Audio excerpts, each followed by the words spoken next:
డి24 news కి స్వాగతం.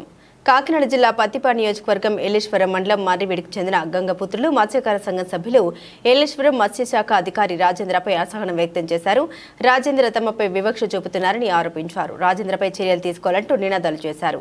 తమ గ్రామంలో చేపట్టాల్సిన కార్యక్రమాన్ని తమ సమస్యలు ఉన్నతాధికారుల దృష్టికి తీసుకెళ్తామని వేరొక ప్రాంతానికి మార్చారని ఆరోపించారు. లైసెన్స్ జారీ విషయంలో జాప్యం చేస్తున్నారంటూ ఆరోపించారు. తమ సమస్యల్ని ఉన్నతాధికారులు వెంటనే పరిష్కరించాలని ఈ సందర్భంగా మీడియాను ఆశ్రయించారు.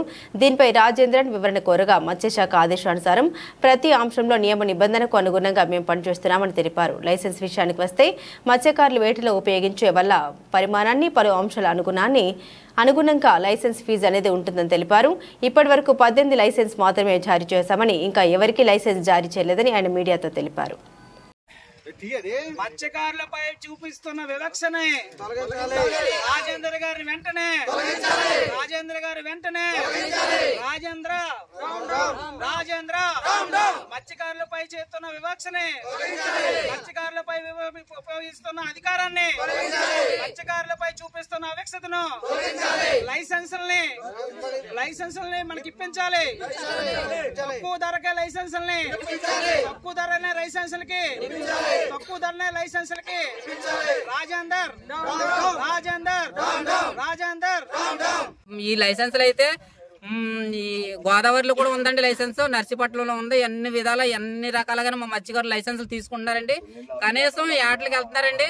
ఏటలకు వెళ్తే 10 నెలలు ఏట కాకుండా 12 నెలలు ఏట చేసుకుంటున్నారు ఎక్కడైనా సరే. మాకైతే ఏట నిషేధం అని 2 నెలలు ఖచ్చితంగా ఏట ఆఫ్ చేసేస్తున్నారండి. జూలై ఆగస్టు నెల 2 నెలలు కూడా మేము ఉంటున్నామండి. మా పిల్లలతో సైతం మేము అందరూ కుటుంబ సమేతంగా ఇళ్ల దగ్గర ఉంటున్నాం. మరి ఆ 2 నెలలు కూడా ఏట ఉండలేదండి. మరి ఆ 2 నెలలు కూడా ఏట ఇప్పించేలాగా మీరు అందరూ సహాయం చేయాలండి. మరి దీని విషయం అయితే మేమైతే ఆ 2 నెలలు ఏటకు లేక మేము ఏట చేపలు తెస్తే అన్న 2 కేజీలు 3 కేజీలు చేపలు తెస్తే మా ఆడవాళ్ళు వెళ్ళి ఆ చేపల వ్యాపార నిమిత్తం వెళ్ళి అమ్ముకుంటారండి. ఆ విషయం గురించి మేము కుటుంబ సమేతంగా ఇళ్ళకాడే ఉంటున్నాము. మాకైతే ఏ కుల వృత్తి రాదండి. మేము చేపల వేట మీదే మేము బ్రతుకుతున్నాం. మా ఆడవాళ్ళు కానీ మా పిల్లలు కానీ మేము కానీ చేపల విషయమే మేము అలాగ బతుకుతున్నాం అండి. చేపలు అమ్ముకుని జీవిస్తున్నాం. మరి ఆ చేపల ఏట నిషేధం కూడా మాకు జరగకుండా ఏట నిషేధం అమలు చేయకుండా మామూలుగా యథావిధిగా ఏట చేసుకునేలాగా మీరు అందరూ సహాయం చేయాలని కోరుతున్నామండి. మాది మరివీడు గంగాలమ్మ మత్స్య సహకార సంఘం సొసైటీ అండి మాది. అయితే మేము ఏలేరు ప్రాజెక్టులో బొండవన్ చెరువు నిమిత్తం మేము సొసైటీ సభ్యుల కింద మొత్తం జాయిన్ అయ్యామండి. మాది ఒక సొసైటీ ఉందండి మాకు. ఆ మత్స్యకారుల సొసైటీ అండి మాది. మత్స్యకారుల సొసైటీ ద్వారా ఈ సొసైటీ ద్వారానేమో చేపల కార్యక్రమాన్ని మరివీడు పంచాయతీలో పెడదామని మరి మా సొసైటీ నిమిత్తం మరివీడులో పెడదామన్నారని ఈ పోకరం అయితేనే చేపల పోకరం మరివీడు పెడతామని నిన్న 6 గంటల దాకా మాకు మరివీడిలోనే ఈ క్యాంపు మరివీడి పెడదామని మాకు కౌరు చెప్పారండి. అయితే మేము ఈ మరివీడిలో ఏర్పాటు చేస్తున్నారు కదా అని దానికి సంబంధించి టెంట్లో వంట సామానం దానికి సంబంధించిన కుర్చీలు బెంచీలు మొత్తం మేము ఏర్పాటు చేసుకుని టెంట్ హౌస్తో సహా మొత్తం ఏర్పాటు చేసుకున్నామండి. సాయంత్రం దాకాను సాయంత్రం 6-7 ఈ టైంకి అక్కడికి వస్తాం పోకరాన్ని మరి ఏ టైంలో ఎలా మార్చారో తెలియదండి. ఈ చేపల పోకరం అయితే మళ్ళీ అన్నవరంగా మార్పిడి జరిగిపోయిందండి. ఈ జరిగిపోయిన పోకరం అయితేనే మొత్తం చేపల విడుదలైతే 5 లారీలు చేపల విడుదల చేశారండి. ఆ విడుదల చేసిన కార్యక్రమం మా మరివీడు పంచాయతీ మరివీడు సొసైటీలో పెట్టకుండా మరి ఏవేవి సొసైటీలు వచ్చి పోసారో తెలియదు కానీ అన్నవరంలో పోసారండి. పోసేసాక ఈ విషయం అడగడానికి మేము అన్నవరం నుంచి అన్నవరం రోడ్డు కాడికి వచ్చామండి. వస్తే రాజేంద్ర గారిని మా సొసైటీ ఇన్స్పెక్టర్ని అడిగామండి. ఇలాగని మాకు ఏంటి సొసైటీ ఇక్కడ ఉంది కాబట్టి అక్కడ మత్స్యకారులకు మాకు చేపలు విడుదల చేయాలని మీరు ప్రోగ్రాం ఏర్పాటు చేశారు కదా, మళ్ళీ ఏం మార్చేశారంటే దానికి సమాధానం చెప్పకుండా ఆయన మాతో మాట్లాడకుండా ఆయన ఇష్టానుసారంగా మమ్మల్ని ఇక్కడ ఆఫ్ చేసేసి ఆయన ఇష్టానుసారంగా వెళ్ళిపోయారండి. మరి అయితే మేము ఏలేరు రిజర్వాయర్లో లైసెన్సులు కూడా కట్టుకుంటున్నామండి. మా ప్రతి ఒక్కడో లైసెన్స్ కట్టుకుంటున్నాం. లైసెన్స్కి అయితే ఆన్లైన్ లైసెన్స్ ఇచ్చారండి. గత 11 సంవత్సరాల నుంచి ఈ లైసెన్సులు కడతామండి. 11 సంవత్సరాల నుంచి కూడా 100 రూపాయలు 105 రూపాయలు 110 అలా వచ్చేదండి లైసెన్స్. ఈ ఆన్లైన్ లైసెన్స్ చేసిన కాడ నుంచి 200 వస్తుందండి లైసెన్స్. కనీసం 200 వస్తుంది కదా అని 200 కట్టేస్తాం కదా అని మేము ఆలోచించామండి. 2 సంవత్సరాల నుంచి ఓ సంవత్సరం లైసెన్స్ ఇవ్వకుండా ఇంకో సంవత్సరం లైసెన్స్ ఏమో 1000 రూపాయలు పెంచి 2 సంవత్సరాలది కలిపి 1000 రూపాయల లైసెన్స్ కట్టించుకున్నాడండి.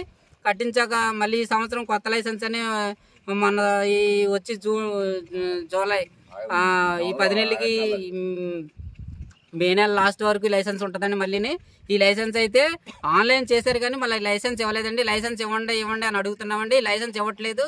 ఈ మధ్యకాలంలో ఎవరికన్నా ఏ విధంగానైనా యాక్సిడెంట్ రూపంలో ప్రమాదవశాత్తు జరిగిందంటే దానికి సమాధానం ఏంటో మాకు అర్థం అవుతలేదండి. ఆ లైసెన్స్ అడుగుతుంటే మేము 1000 రూపాయలు కట్టండి ఈ లైసెన్స్కి, ఆ 1000 రూపాయలు అయితే నేను లైసెన్స్ ఇచ్చేస్తాను, మీరు 100 మామూలు వేస్తారో 50 మామూలు వేస్తున్నారో 150 మామూలు వేస్తున్నారో ఎన్ని వేస్తున్నారో తెలియదు కానీ 1000 రూపాయలు మాత్రం లైసెన్స్ కట్టమంటారండి. ఈ 1000 రూపాయలు అయితే మేము కట్టేది లేదండి, మాకు లైసెన్స్ ఇప్పించవలసిందిగా కోరుతున్నామని అడుగుతున్నామండి. అయినా మాకు లైసెన్స్ ఇస్తలేదండి. దానికోసం మరి ఆయన కోసం అడిగితే లైసెన్స్ చూద్దామని ఆయన ఆ లైసెన్స్ కూడా సమాధానం చెప్పకుండా వెళ్ళిపోయారండి. మరి ఇప్పుడు అయితే మాకు ఈ లైసెన్స్ అయితే ఈ సందర్భంగా దీని మీద లైసెన్సులు అయితే ఏలేశ్వరపూడికి ఉన్నాయండి, అన్నవరం ఉన్నాయి, గుంటువనపాలెం ఉన్నాయి, మా మరివీడు సొసైటీలో కూడా ఉన్నాయండి. అందరికీ లైసెన్సులు ఇస్తారు. మరి ఎవరు ఎంత కడుతున్నారో ఒకరికి తెలియకుండా కట్టేస్తున్నారండి ఈ డబ్బులు. మరి ఎవరు ఎంత కడుతున్నారో తెలియదు. మాకైతే మాత్రం 1000 రూపాయలు అడుగుతున్నారు ఖచ్చితంగాను. మేమైతే 1000 రూపాయలు కట్టలేమని ఆయన మీద డిమాండ్ మేము అడిగినందుకు మాకేమో సమాధానం చెప్పకుండా వెళ్ళిపోతున్నాడు. ఈ లైసెన్స్ విషయం అయితే మీరు ఒక చర్య తీసుకోవాలండి. మరి మాకు ఈ లైసెన్స్ మాత్రం ముఖ్యం అండి. ప్రమాదవశాత్తు ఏ టైంలో ఎలా జరుగుతుందో తెలియదు.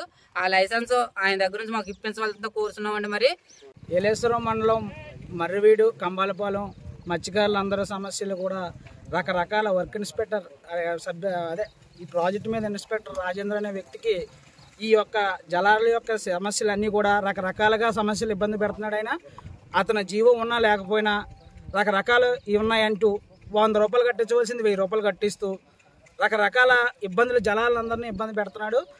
దీనికి ఈ మత్స్యకారులు వీళ్ళందరూ కూడా పిల్లలు వేయాలని చెప్పి ప్రాజెక్టులో మేము మర్రివీడికి వేస్తామని చెప్పి కంబాలపాలెంలో వేస్తాం, మీరు ప్రోగ్రాం ఏర్పాటు చేసుకోండి, మీరు అందరికీ చెప్పుకోండి అని చెప్పి కంబాలపాలెంలో పిల్లలు వేయకుండా జయనవరాన్ని అప్పటికప్పుడు నైట్ మార్చేసి మేమందరం ప్రశ్నిస్తాం, అతను అన్నీ మేము అడుగుతాం, ఇవన్నీ అడిగితే ఇవన్నీ నాకు బండారం అంతా బయటపడిపోద్దన్న ఉద్దేశంతో ఎక్కడో ఉన్న రమణీపేట నుంచి ఉన్న మత్స్యకారులను పిలిపించి ఇక్కడ ఏర్పాటు చేసి తూతు మంత్రంగా అధికారుల దగ్గర మెప్పి పొందేటట్టుగా ఇక్కడ మీటింగ్ తాత్కాలికంగా ఏర్పాటు చేసి అక్కడ ఏదో తూతు మంత్రం కింద పిల్లలు ఇక్కడ ఏర్పాటు గబగబా చేసి అడుగుతుంటే సమాధానం చెప్పకుండా, ఇక్కడ ఉన్న మత్స్యకారులకి సమాధానం చెప్పకుండా, గ్రామ పెద్దలకు సమాధానం చెప్పకుండా, ఎవరికి చెప్పకుండా ఏం చేసుకుంటారో చేసుకోండి అనుకుంటూ పారిపోతున్నాడు. ఆపి అడిగితే సమాధానం చెప్పట్లేదు. అతను ఈ జలాలందరూ కూడా దగ్గర కూడా మొత్తం డబ్బుల రూపంలో అయితేనే ఇంకో రూపంలో అయితేనే ఇది వేటాడకూడదు, అది వేటాడకూడదు, ఈ బోటు తిరగకూడదు, అది తిరగకూడదు, ఇది కూడా తిరగకూడదు అని చెప్పి మొత్తం అంతా కూడా వ్యవస్థనంతా కూడా అతను గ్రిప్లో పెట్టుకుని ఎవరు చెప్పినా గతంలో ఈ జలాలు సార్ ఈ మత్స్యకారులందరికీ కూడా ఇలా జరుగుతుందండి అని మా ఎమ్మెల్యే గారు సత్యప్రభ గారి దృష్టిలో కూడా పెట్టాం. ఆవిడ కూడా ఆ జలాల దృష్టికి వెళ్ళకండి అని చెప్పినా సరే ఆ ఎమ్మెల్యే గారి మాట కూడా లెక్క చేయకుండా, మండలం వాళ్ళ నాయకులు కూడా లెక్క చేయకుండా, నాకు ఎవరు చెప్పినా మీరు రికమెండేషన్ చేస్తే మీరు ఫోన్ చేయించారంటే మేము మరి ఇంకొక ఫోన్ నా దగ్గరకు వచ్చిందంటే మీకు పని చేసేది కూడా చేయనని చెప్పి వీళ్ళని కూడా డిమాండ్ చేసి చాలా రకాలుగా ఇబ్బందులు పెడుతున్నాడు రాజేంద్ర అనే వ్యక్తి. ఆ వ్యక్తి మీద యాక్షన్ వెంటనే తీసుకోవాలని ఇప్పుడు డిఎఫ్ఓ గారు వచ్చారు. డిఎఫ్ఓ గారు కూడా తెలియపరిచాం. ఆ పై అధికారి జిల్లాధికారి మత్స్యకారు సంబంధించిన అధికారి కూడా వచ్చాడు, ఆయనకు కూడా చెప్పాం. మేము లెటర్ రూపంలో కూడా ఇస్తాం. మేము మీడియా తరఫున కూడా ఈ సమస్యని ఈ వేటాడుకునే సమస్యలు అందరూ వేటాడుకునే జలాలందరి సమస్యలే కూడా మేము ఇది ఎమ్మెల్యే గారి దృష్టిలో కూడా పెడతాం. మేము మీడియా సమస్యలో కూడా సపోర్ట్ చేసి ఈ సమస్యని మీరు పైకి తీసుకెళ్లి దీన్ని పరిష్కారం చేసి అతను అనేవాడిని ఇక్కడికి రాకుండా ఇతనికి ఎవరికైతే న్యాయం చేస్తారో, మత్స్యకారులకి ఎవరైతే న్యాయం చేస్తారో వాళ్ళని ఇందులో డిపార్ట్మెంట్గా నియమించి ఇతను వెంటనే తొలగించాలని కోరుచున్నాం.